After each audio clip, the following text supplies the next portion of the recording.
سوال یہ ہوتا ہے کہ کیا غسل کے بعد فرض نماز کی ادائیگی کے لیے وضو ضروری ہے؟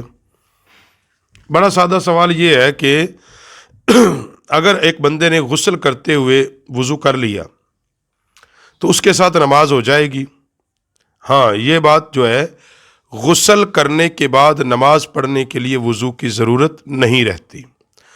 اگر غسل میں پورے بدن پر پانی ڈالنے سے پہلے صحیح طریقے سے کلی کر لی اور ناک میں پانی ڈال لیا تو اب غسل کے بعد وضو کی ضرورت نہیں ہے۔ جس نے سنت کے مطابق غسل کر لیا ہے اور کوئی ایسی بات سرزد نہیں ہوئی جس سے وضو ٹوٹ جاتا ہے تو وہ غسل کرنے کے بعد اس کو نئے وضو کی ضرورت نہیں ہے، اور مسنون طریقہ کہ پہلے سنت کے مطابق باقاعدہ وضو کرے، پھر پورے بدن پر پانی ڈالے، اور غسل جنابت میں قلی کرنا، ناک کے اندر پانی ڈالنا فرض ہے۔ غسل طہارت اور غسل مسنون میں فرض نہیں، سنت ہے۔ اسی طرح کچھ لوگ خواتین جو ہے نیل پالش کا استعمال کرتی ہیں کہ اس سے وضو ہو جاتا ہے۔ اگر نیل پالش کے اندر، یہ بات سن لیں، اگر نیل پالش کے اجزائے ترکیبی میں حرام اور ناپاک چیزیں شامل نہیں تو اس کا استعمال جائز ہے۔ پہلے تو یہ بات ذہن میں رکھ لیں، نیل پالش کے اندر اگر اس کے اجزائے ترکیبی یعنی اس کے بنانے میں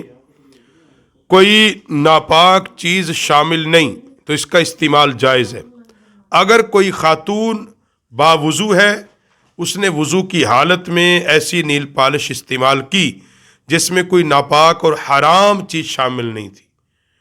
تو جب تک وہ پہلا وضو قائم ہے وہ نماز پڑھ سکتی ہے۔ اب کچھ معلومات ایسی بھی ہیں کہ نیل پالش سے ناخن پر کیمیکل کی ایک سطح جم جاتی ہے جو چکناہٹ کی وجہ سے وہ پانی کو ناخن تک نہیں جانے دیتی، یعنی وضو کا پانی اس کے ناخن تک نہیں جائے گا، وہ اس قدر تہ جمتی ہے۔ تو ایسی صورت میں نیل پالش کھرچ کر صاف نہ اگر کی تو وضو نہیں ہوگا دوبارہ۔ اگر کوئی ایسی نیل پالش آپ کو ہے کہیں مارکیٹ میں یا کہیں ملتی ہے کہ جو حائل نہیں ہے، یعنی آپ اس کو لگائیں ناخن پہ